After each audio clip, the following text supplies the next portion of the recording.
Hi guys, let's talk about significance of a first initial client meeting.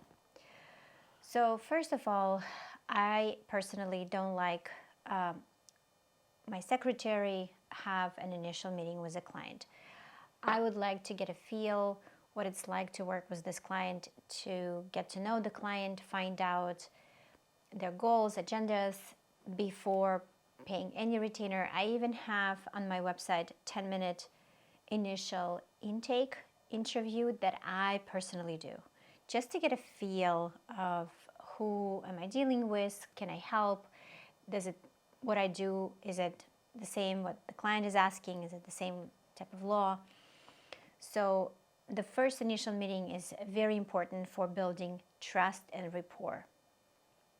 Then I assess whether or not the client is competent to proceed with this divorce proceeding. Sometimes I had cases where a client is so emotionally off the rails that it would be impossible for me to help.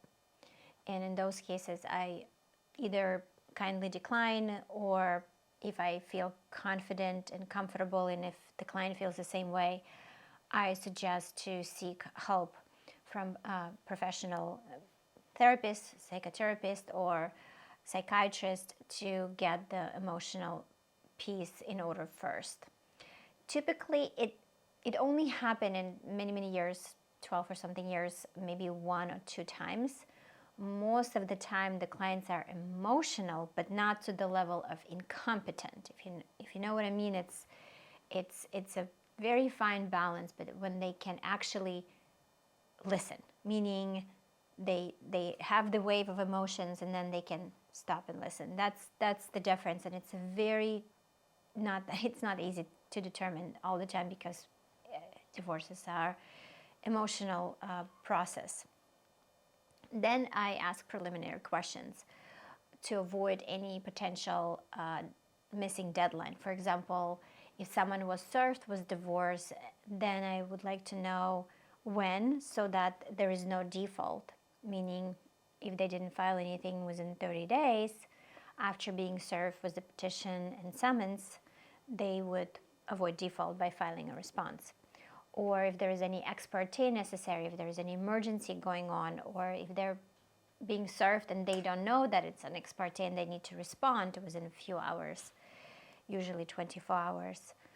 And then, of course, we go into the legal advice portion, which is the most common portion. After we determine there are no deadlines, no hearings, nothing urgent, then we move on to the strategy part.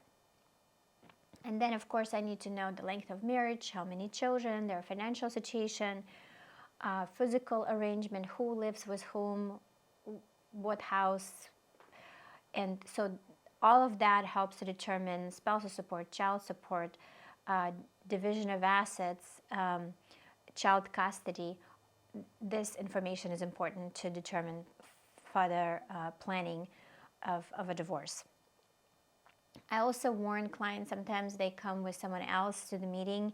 When they do, they waive our confidentiality, meaning when I speak to the client, our attorney-client relationship is confidential.